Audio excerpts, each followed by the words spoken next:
Greetings, my friend. We are all interested in the future, for that is where you and I are going to spend the rest of our lives. You are interested in the unknown, the mysterious, the unexplainable. That is why you are here.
Hello and welcome to episode 57 of There's Still Time, the AFTN podcast. Today we'll be previewing the upcoming match between the Vancouver Whitecaps and the LA Galaxy. It's a return match.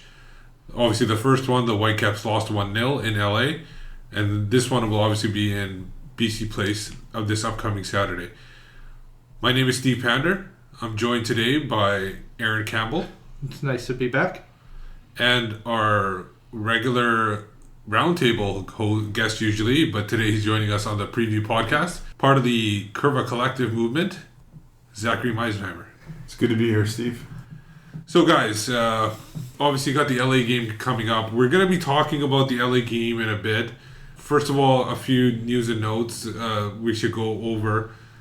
Since the last time we did a preview podcast, unfortunately we missed out on the first LA game, but they've lost twice now, the Vancouver Whitecaps. Colorado, not going to worry too much about that because that's history. But LA, 1-0 loss on the road. What is one thing that you guys took out of that game, Aaron? What I took out of that game was they played well defensively for 80 of the 90 minutes, but at half they couldn't get their stuff together quick enough. And they kind of just fell apart for a couple minutes, and it's over that quick against LA. So this game, they just need to make sure they're playing proper defensive positions, marking properly, and they should have a good game. Zach? I think what I took away from watching the LA away game was you could see, I think, how Robbo wants us to play more on the road a little bit. There was a little bit more purpose. As Aaron said, there was a momentary lapse that cost us the game, but I think overall the performance was a lot more encouraging, even though we didn't get the result. I think the performance was more encouraging than, for example, the Chivas match or the New England match. It felt more like the team was having a go, and there was a little bit more offensive intentionality in our play and in our build-up, and it was encouraging. Yeah, I agree with you there. They did play a little bit higher tempo. It was much better road performance, or exactly what they've been talking about. It was better than what they did in Chivas before, and in New England. It seemed like they had some purpose there with their possession. The fact that they were able to shut down, for the most part, that middle of the park where LA usually likes to play. They don't like playing out wide that much, and I think that was pretty effective. We'll talk about more. We don't want to go too far because we're going to be talking about the upcoming game anyways. One side note, earlier this week we had a little get-together at EA Sports where the Whitecaps players got their head scanned, but there was a match involved as well, and it was basically some players brought together by EA Sports. There was seemingly some ringers in there, we don't know. Luca Bellissimo, former Whitecap, Alex Morello. He was played for the PDL, but he also played in Belgium as well. They were on the EA team. The Whitecaps had a PDL team, but there was also a lot of residency kids in there because they just couldn't get everybody together. The game ended up 4-2. Michael spoke to the winning coach, who happened to be Jordan Harvey. So this is what Jordan Harvey had to say. So Jordan, winning coach in the game, how does it feel? Feels great. You know, it was written in the stars all along. We had this in our heads that we were going to come out here, play hard. We had the ref on our side, fortunately, and we got some early goals and held on. So it was a good performance. What did you tell your team before the game? They kind of told me the lineup. They told me how we were going to sub. Smart group of guys. They took it upon themselves to be prepared for the game. True professionals. And no, it was a lot of fun. We got out here and it was just all about having fun. And as you can see, there's a lot of talented guys in that group. Have you ever seen a referee move as slow since that guy that had the first game of the season? You know what? I didn't move outside of that circle right there. I think that was the plan. But I did let the game flow. You did? Yeah.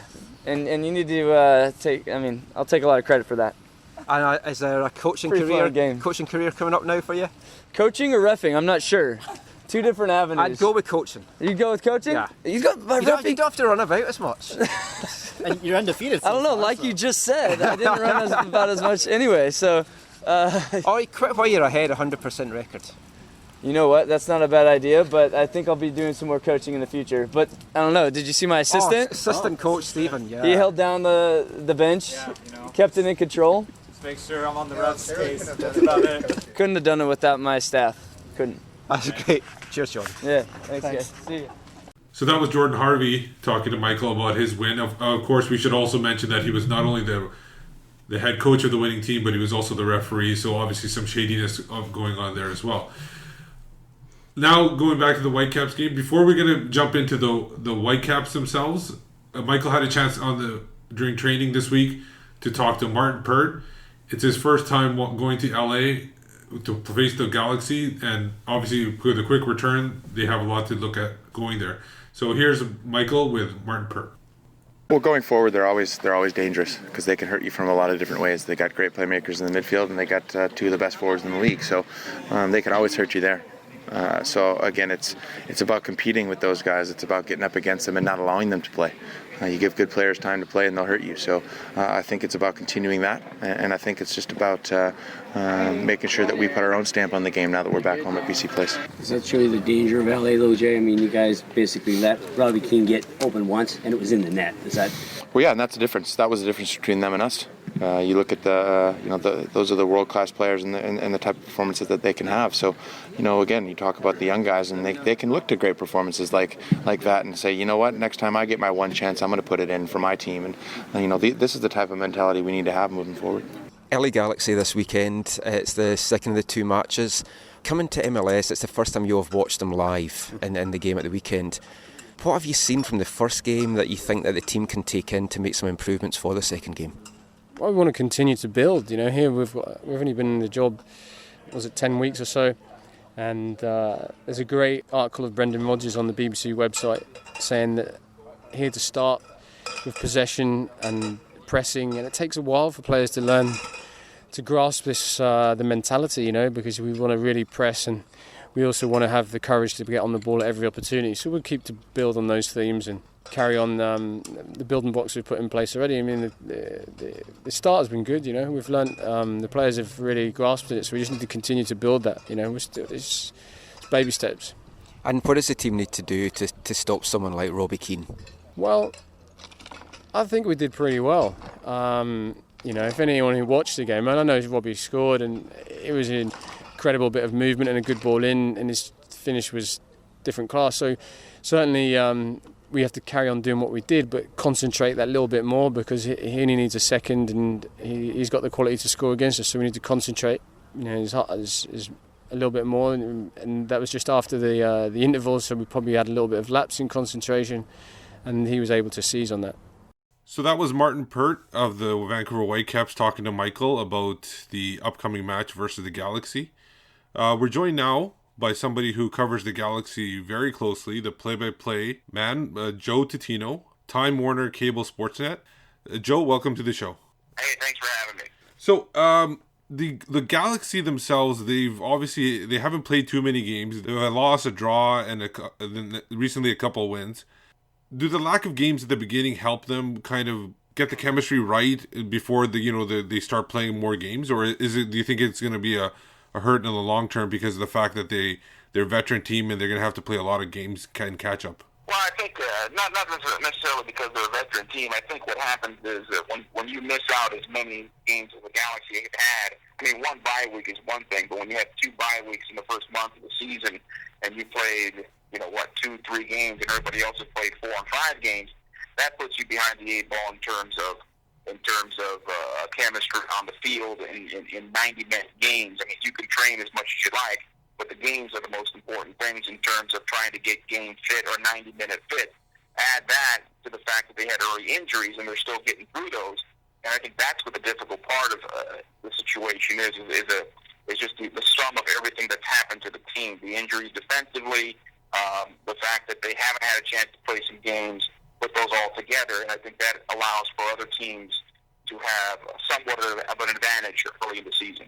Do you think it's a good thing that they bowed out of the Champions League early, or do you think they still had aspirations to move forward to that? No, I think once you get there to this point, the quarterfinals, you like to be able to make a run and make something happen. I just don't know what Major League Soccer can do to get their teams prepared enough for this portion of the Champions League, because of the fact that we're still in preseason and the other teams have 7-8 games under their belt.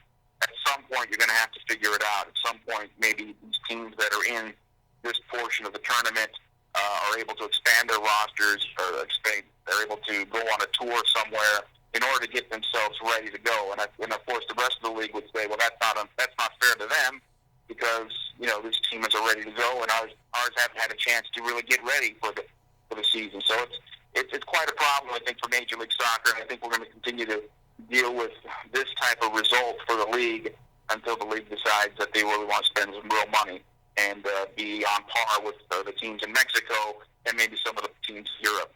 Going back to the team itself, I want to put you on the spot a little bit. Who do you think is more important to the team, Robbie Keane or Landon Donovan?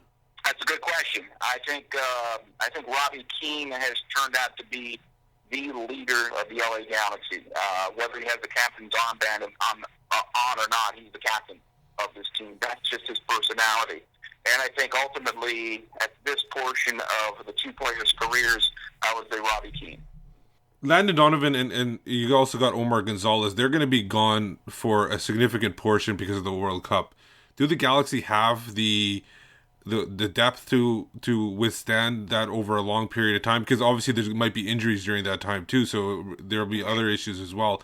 Do you think they have the depth to withstand missing Donovan and Gonzalez for long portions? Well, I think that's what the off-season was about, and bringing Stefan Ishizaki and bringing in Rob Friend and Samuel from the forward standpoint. Not only do they want to get more experience up top to have guys who can play along with Robbie Keane and Landon Donovan when everybody's together, but also when Landon is gone with the United States national team, not to have a huge drop-off in the goal-scoring department. Defensively, I think that's going to be where we're all going to find out, because not having Omar Gonzalez there, that means you're taking a couple of steps down in the player that's going to replace him as the center back. Alongside, is it Leonardo? Is it AJ De La Garza? Is it the rookie Kyle Venter? Is it Kofi Opare? There are a lot of center backs in the Galaxy. The quality compared to Omar is not quite the same, and that's not saying these guys aren't good. It's saying that Omar's that great. And so I think we'll find out how good the Galaxy defense is going to be without Omar back there. And we'll learn a lot about this team in the month of June.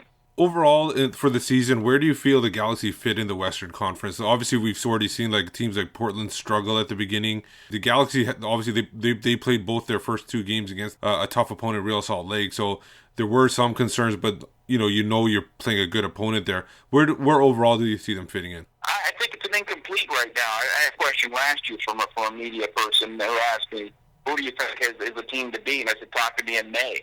And I still feel the same way, because I think it takes a good 6-7 weeks to find out who the cream of the crop is going to be. I mean, last year we had the great start by Dallas.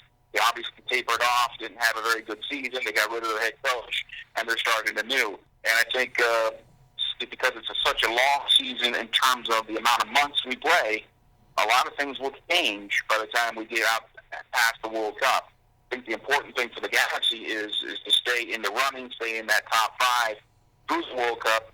So when they do get their players back, Landon Donovan and Omar Gonzalez, they'll be in good position. Hopefully those players are not injured and they don't have to sustain any more injuries on the roster. But I would say the Galaxy are top 3 at this point. I think it's fair to say in the Western Conference where they are. it has been encouraging the way they played the last few games, including the last game against Tijuana when they lost, but they also showed their goal-scoring prowess. And I think Robbie Keane has been in excellent form, not only in that game, but also throughout the early part of the season. So I think that's a very good thing. I think Jaime Pinedo coming back in Game 1 against Vancouver and playing the way he did shows good signs. Martyn Pert, his backup, played well, replacing him. I think that the big question mark is for the Galaxy right now, get healthy as soon as possible, especially defensively. If they can do that, then I think they'll be able to weather the storm. You talk about Pinedo there. The goalkeeping position for the Galaxy has been kind of a turnstile. He came in late last season. He kind of solidified. Is he the long-term answer for this team? Yes, I think he is. I think he is. I think I wouldn't call him world-class goalkeeper, but it's certainly one of the top goalkeepers in CONCACAF. I think it's fair to say that. And I think he's been very good for the Galaxy. I think Vancouver Whitecaps fans know how good he's been for the Galaxy, especially last year's match where he came out of nowhere to make that spectacular save on the Jordan Harvey attempted goal. He's a very solid shot stopper. I think there's some things to work on in terms of distribution. That's not a secret, but that's always something the goalkeepers can work on. You guys signed Canadian international Rob Friend in the offseason. He was rumored to come to the Whitecaps as well. How has he fit in, and where do you see him providing his abilities in the Galaxy roster? I think what he does is he gives Bruce Arena options as to how he wants to go and play a certain game. He wants to play with a target forward, somebody who can play back to goal, does a good job of keeping the ball up top. That's Rob Friend. Does a good job in that, very good job. I really like the way he peels away from center backs and create that space around the top of the penalty area to move a ball into the box, not only for a pass maybe to Robbie Keane or Landon Donovan, or for himself to take somebody on one-on-one. He's going to be one of those guys that's, to me, he's either a starter or he's right on the edge of being a starter, and that depends on what Bruce wants to go with. If he wants to go with Robbie and Landon as the forwards for the Galaxy, then obviously he and Samuel will come off the bench. But again, during the World Cup, I wouldn't be surprised to see him come in as a starting target forward with Robbie playing underneath him, depending on the opponent and what the opponent provides in terms of attack or defensively. The Galaxy have a very strong residency program. We've all seen them. They guys like Zardes and others. They've also now started a USL Pro team. The Whitecaps are also rumored to be looking into that, or some local team is being looked into that. How important is that USL Pro team to the development and bringing players in through the system instead of just going for the most expensive player all the time? Well, I think from an organizational standpoint, it's great because now you have a good idea if you have players that are going to ascend and be able to challenge and be in the 18 for your senior side in the future, or you have guys that are just going to be at that level. I think previously with the old reserve league that Major League Soccer has had on two different occasions, it just does not provide enough competition and enough games for the players that don't get on the field and the young players that you're trying to develop. The USL team for the Galaxy, that's what it is providing for LA. I know that a lot of people want to see wins and losses, and the USL team suffered a loss here against Sacramento this last weekend, but I think ultimately what's great for this Galaxy side is the fact that you see guys like Jack McBean, guys that won't get a chance normally to be in the 18 or on the field for the Galaxy, to get real games against real competition and guys that are fighting to get up to Major League Soccer. And I think ultimately that's going to be a huge benefit for this league, that they finally have a real farm system. Your thoughts on the Whitecaps? You've seen them last year, obviously, and you saw them this year. What are your thoughts on the Whitecaps and their improvements? Do you think they've improved under Carl Robinson, and have you noticed anything different about the way they played, even though they lost last week? I don't think it's fair for me to say if they've improved or not improved. I thought they played well against the Galaxy. I thought they had good chances in the first half.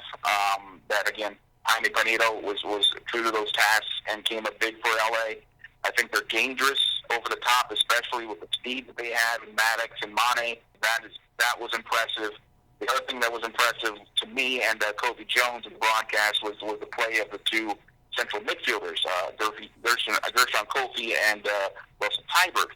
And they really bobble up the Galaxy in the middle of the field and force the Galaxy to go on the wings, where right now it's not their strong point. And so in that regard, it was a very good chess match played by both teams. Galaxy were able to score, Vancouver wasn't, and the Galaxy were able to get the 3 points on the day. I think that's going to be a huge thing to look at this weekend because the track changes. You go from a real surface to an artificial surface, and it gets much faster. And with the type of speed that Vancouver has, and those two players that I mentioned earlier, that could provide more difficulties for the Galaxy, and I'm sure they'll probably adjust to that going forward. Do you think it gives it a little bit of an advantage to the Galaxy that this is almost the third time this year they've played a team back-to-back almost? I don't think it's an advantage, and I don't think it's very good for Major League Soccer. I think because we have a long season here, there's no reason to do back-to-back. Everybody has their own facilities, but for whatever reason, the Galaxy have at least 3 of these. They did back-to-back with RSL, now with Vancouver, and I think we have one with Seattle as well coming up. It's not more than that, and you kind of wonder why the league would do that. I don't think it's fair to the fans, and I don't think it makes for better play going forward. There are no secrets going into this game for either team, in my opinion. I can't imagine that Carl Robinson held back for the home game. 3 points are important no matter where they are, home or away.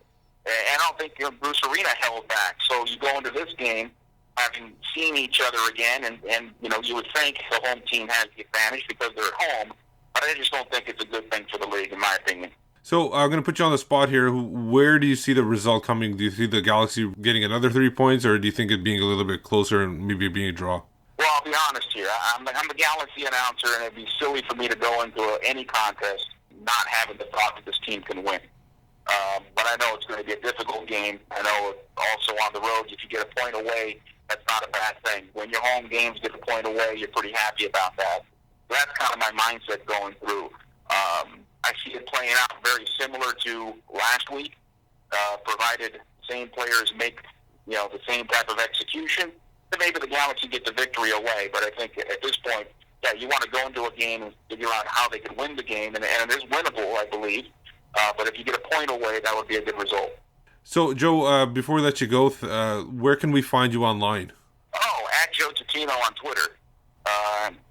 You're welcome to follow along. I may bore you most of the time, but you're more than welcome.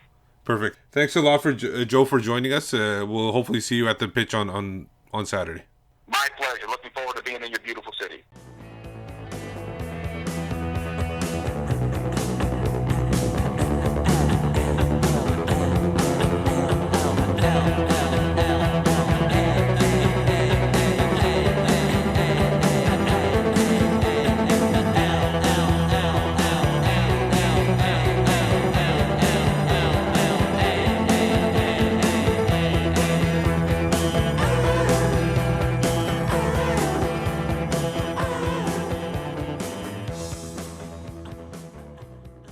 So that was Joe Tutino, the play-by-play man for the LA Galaxy, joining us. Thank you once again to him.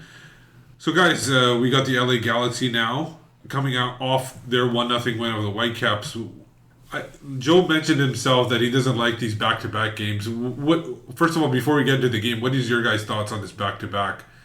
Like when you're only playing a team 3 times, like for example, it doesn't make sense to play back-to-back? It's part of the lack of quality of MLS and the way the league is run. A proper football league is run with a balanced schedule, and where you play in the first half of the season, you play each team once, and the second half of the season, you play the other team once. You play them home in the first half, you play them away in the second half. That's how a proper football league should be run. But this is MLS, travel, size of continent, blah, blah, blah. That's why you have things like this. Their innate desire to create or build or foster or nurture or to carve out of thin air or to get on the back of these quote-unquote rivalries are why we have these type of situations.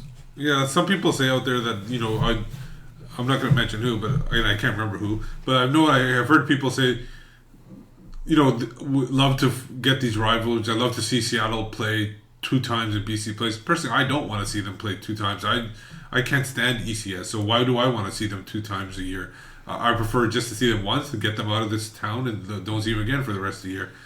Aaron, do you have any issues with this? I don't mind back-to-backs when the first game is really good, but if you look at the Galaxy first 2 games, Real Salt Lake, 4th, 5th game, Vancouver, that's what I don't like. They've only played 3 teams in the first 5 games, And Chivas was an away game, but it's a home game for him.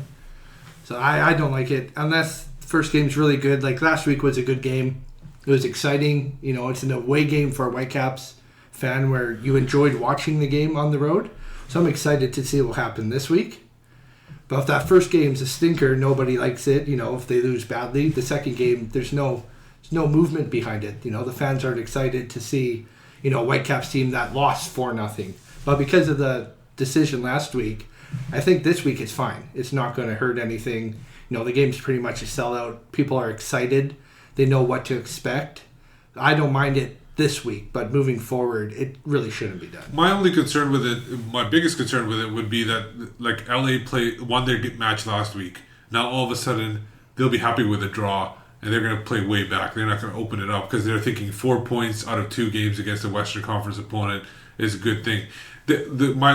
I know you're shaking your head there. Obviously, nobody can see that on the radio, but listen to what my concern is that they basically think that they got their 1 win out of 2 games. They're not going to let they might, and playing on turf too. They've seen there's no secrets anymore between the 2 teams, and they'll be able to shut down the Whitecaps.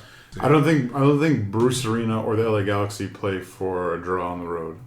So that's where I think part of your thinking is faulty in terms of they'd settle for a draw. I don't think they do.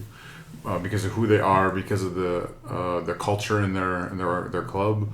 So I understand what you're saying, but I don't think that enters their way of thinking.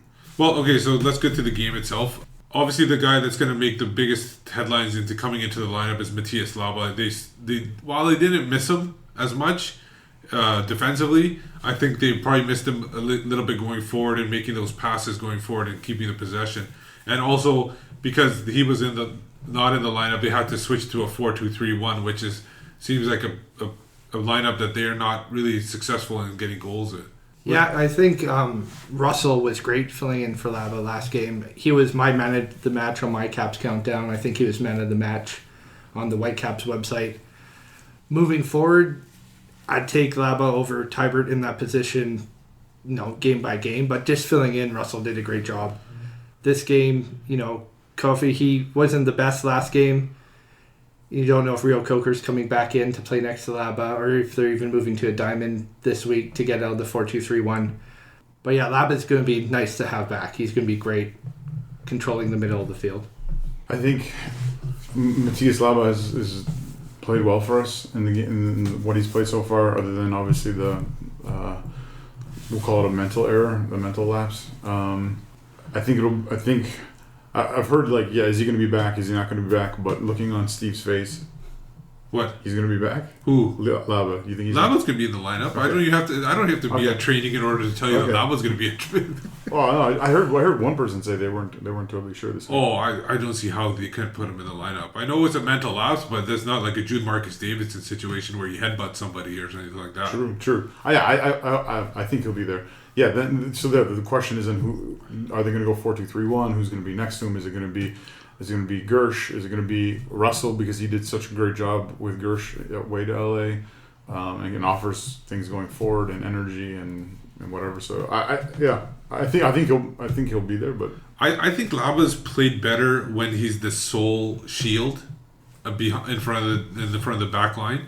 When he partners up with somebody, I think he gets lost a little bit. The other person maybe takes a little bit of what he wants to do. From the preseason games? From the preseason games, also the first couple of games too. Not the New York game, but the games on the road against Chivas and everything. He seemed a little bit lost when he was partnered up with somebody. When they went to the 4-4-2, I thought he played pretty effective. Even against Colorado, I think he was very well. He played really well there in those games. Yeah, I think those away games, though, I think it's kind of hard because he was playing next to someone, or is that like the overall poor performance of the entire, generally the entire side on those days? I think Matías Laba is the kind of person, though, you're right, can play as a single shield in front of your back four. In those games, though, he was playing next to Rio Coker, and Rio Coker hasn't been 100%. Like, you've seen it this year. He's not in shape. So maybe Laba's overplaying himself to make up for what Nigel can't do on the pitch. Before the injury, he wasn't playing that well. His fitness wasn't up to par. We've seen that all preseason. So maybe Laba was overplaying himself to try and cover for Nigel So moving into the 4-4-2, he doesn't have that worry. What's Nigel doing? Do I have to cover for him? He can focus on his own game. He can focus moving forward. And there's not that liability for him in the middle of the pitch. It's just him. He knows what job he has to do, and he knows how to do it. So I personally think they're going to go 4-4-2. They're going to go back to the diamond. I think Laba's going to be in there. I think Tybert. I think Rio Coker has a chance to be in that lineup if it's not Kofi. I think that's where the one choice will be. One of those positions. I think Morales up top. Who do you think your two strikers are? I say Mane and Maddox. They played well off each other last week. They didn't score, but Mane coming in as a starter, he played really well. Miller coming on as a sub, he played really well too. So I'd say give it one more shot. Give Maddox and Mane a chance to play with Morales and just see where it goes from there.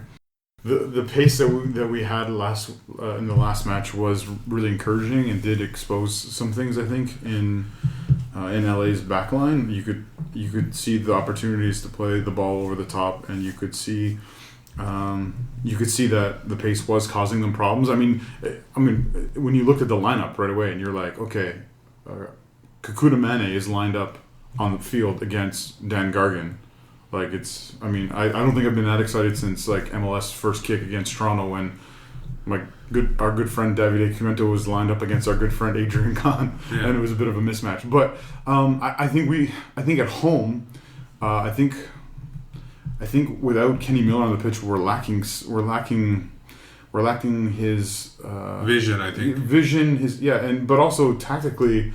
And work rate wise, as long as he, especially centrally, if he's central, either as the forward striker or the withdrawn striker or the middle of the three in a 4-2-3-1 or whatever, he just brings so many intangibles into the game that it's but then there's the question, okay, do you put Pedro out wide and all that kind of stuff, and get into bigger questions about that. I think Darren needs to play. I think Darren needs to keep playing. I think he's done enough to keep playing, but I think I would go if it's between, if you're talking about Darren plus one, I would probably start with Miller and go from there. And if Kakuta's not in one of the other spots, then he's obviously one of the first to come off the bench. I kind of think that if it doesn't come to the point where it doesn't affect Darren Maddox's mental makeup, if he sits on the bench for one game, I like to see Miller and Mane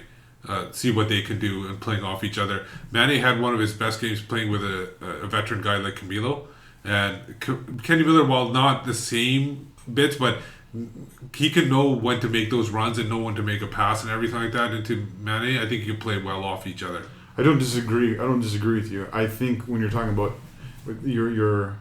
the thing you prefaced that with saying, like, if it won't hurt Darren, that's the big thing. If it won't hurt his morale, And here's the thing: I think it would, because I don't think, as lots of people have been talking about it, said, I don't think he's done anything that makes him worthy of being dropped.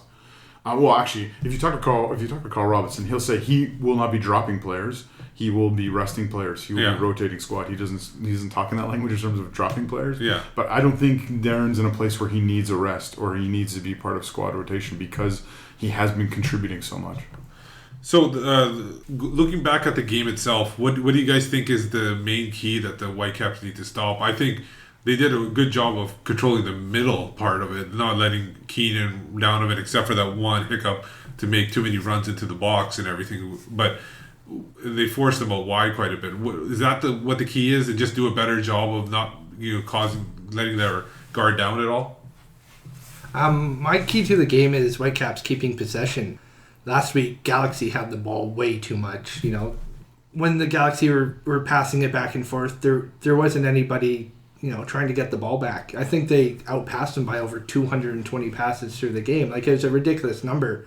So this game, I think the Whitecaps have to control the ball. I know they're not a controlled team, they're an attack team, but the more you keep the ball away from the Galaxy, the better it is for you moving forward. Zach? Yeah, I think that's a given in any game, right? Yeah, you want to have possession. I think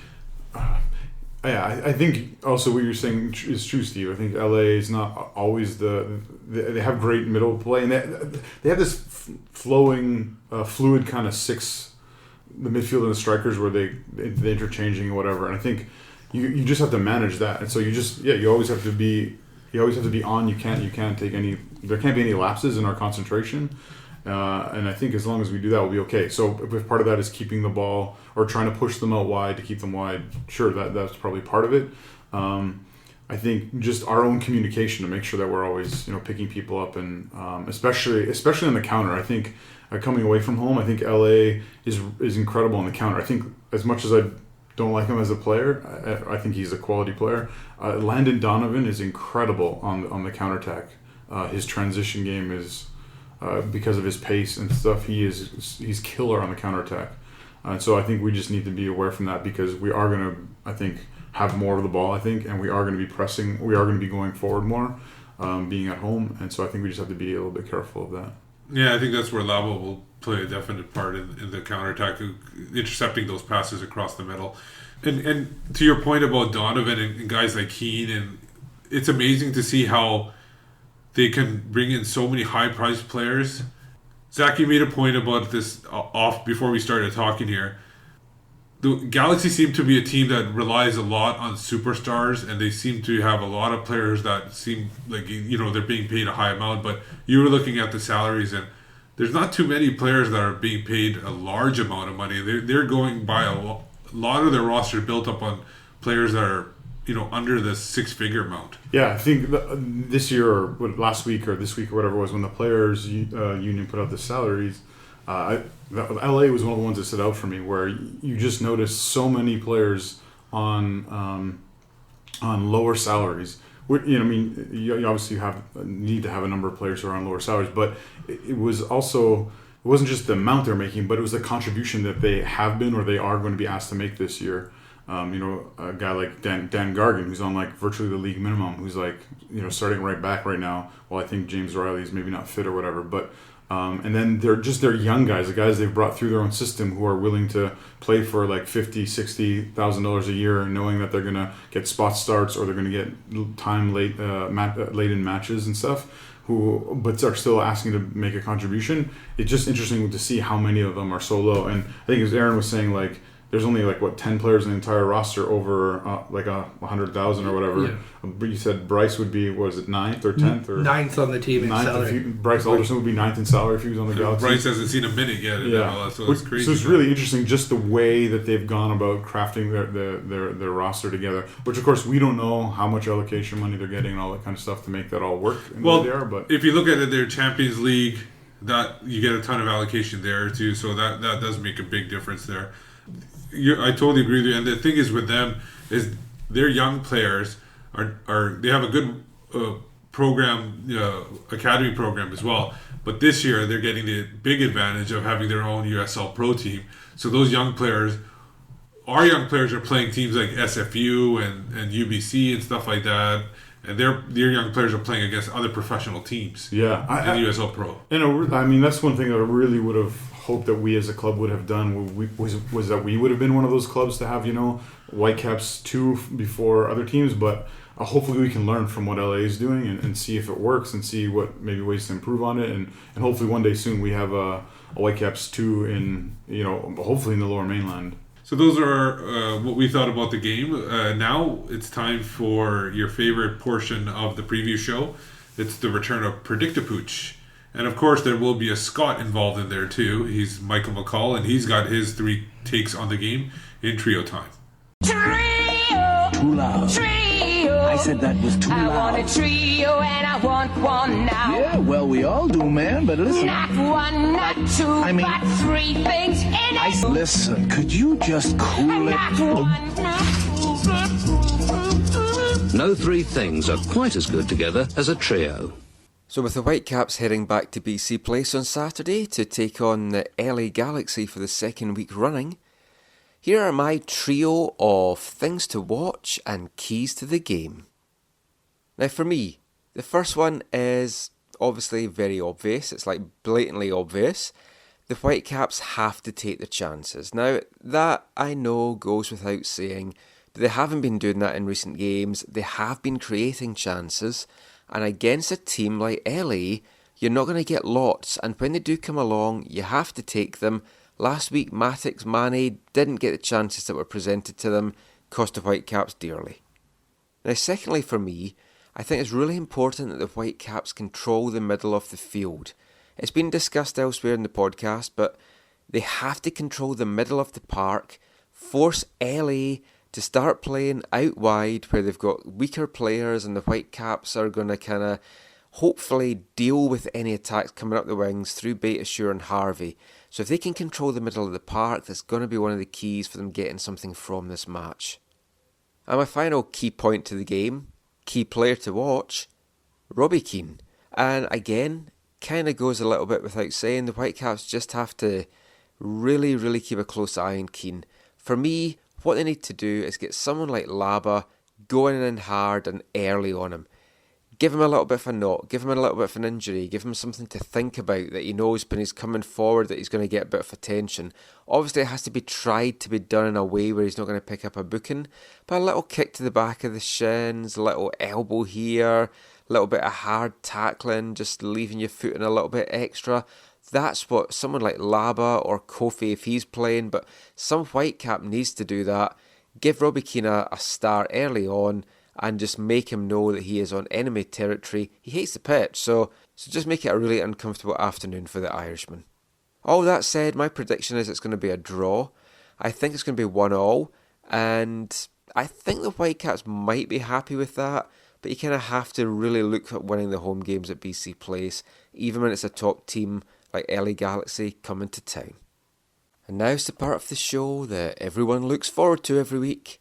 It's time for Predict-a-Pooch. Now obviously we didn't have a show last week, but we did do Predict-a-Pooch, and as we tweeted out on Saturday, Predict-a-Pooch went for an LA win, and Predict-a-Pooch was right again.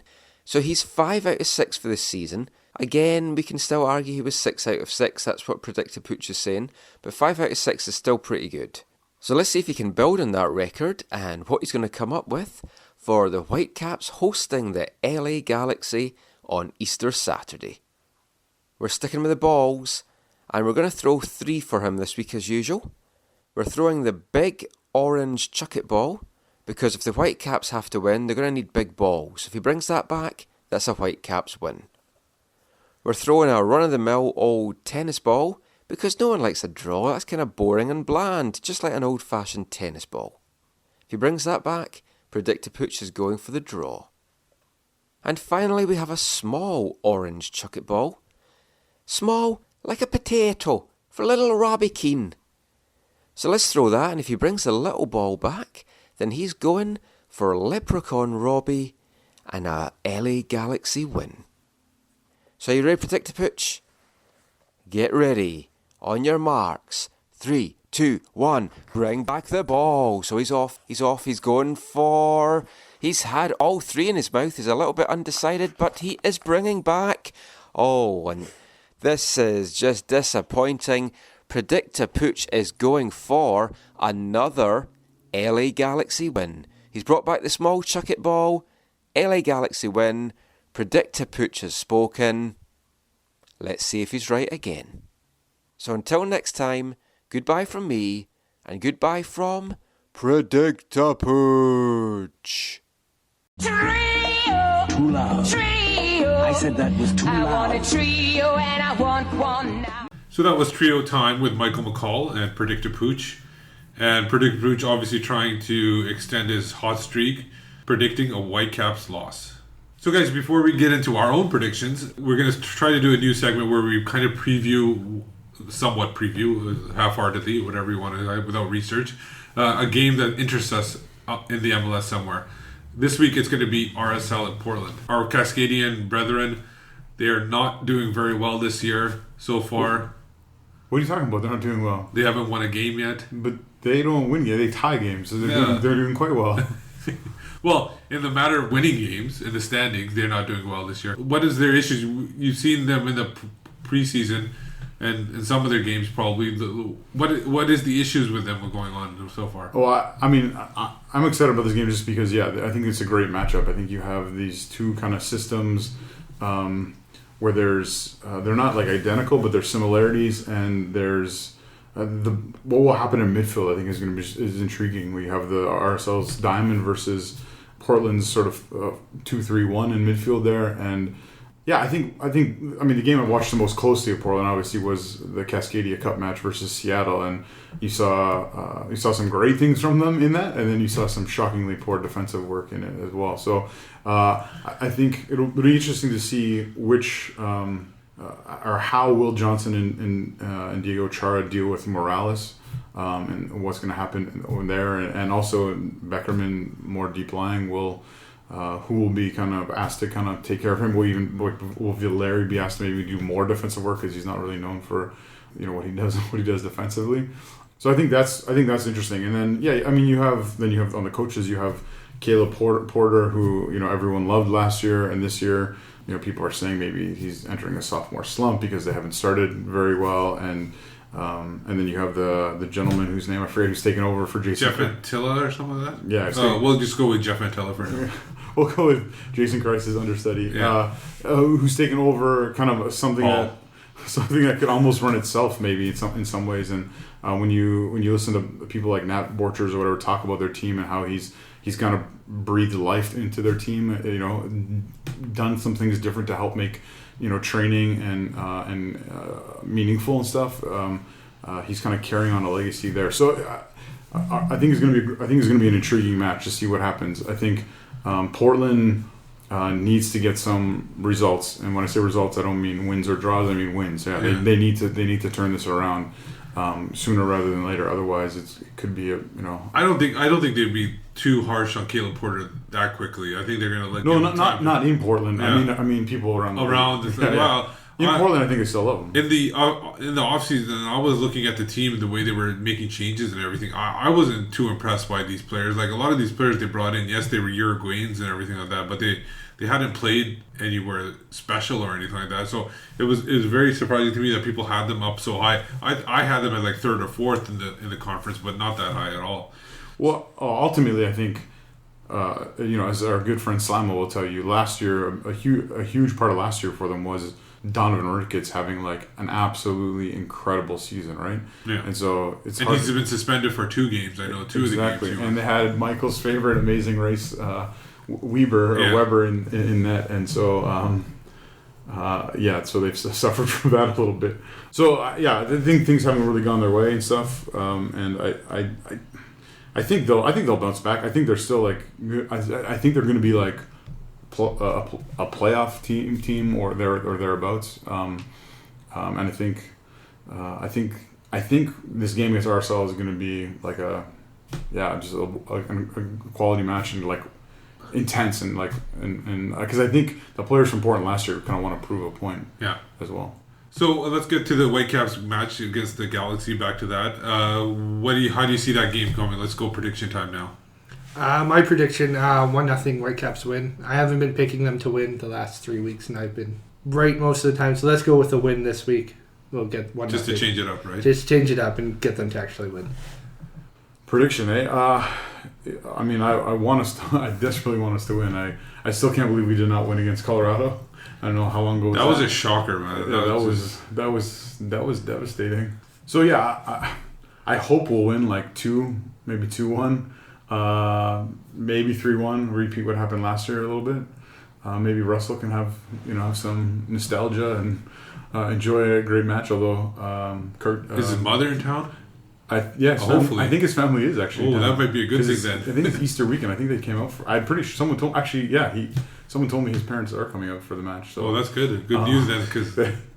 And anything to, although. And a good-looking sister. Cut that out, Michael. I mean, Kudushini won't be in that, so we won't be blessed by that. But hopefully Russell can have a good match, and I hope we can get. I really hope we can get a result. On form and on how things have been going. Yeah, if a draw or an LA win would not shock me as much as I think the Colorado match did, but I'm really hoping we can win this one. So no prediction official from you, obviously. Okay, 2-1. Okay. 2-1 Whitecaps.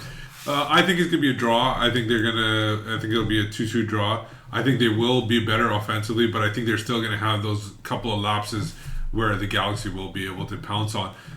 The one factor I see that might play into the Whitecaps' advantage is the absolute hate that Robbie Keane has for the pitch at BC Place.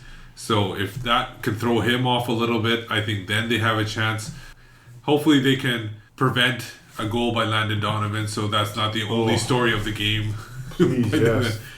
So those are our thoughts. Aaron, where can we find you online? You can find me at Twitter at AACAMP81, also writing for AFTN on Canadian Soccer News, and now covering the Whitecaps on Last Word on Sports.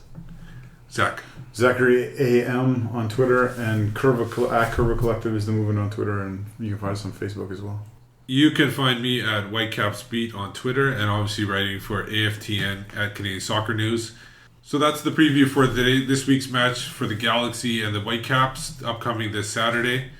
I'd like to thank our guest, Joe Tutino, and obviously our regulars, Michael McCall and Predictapooch.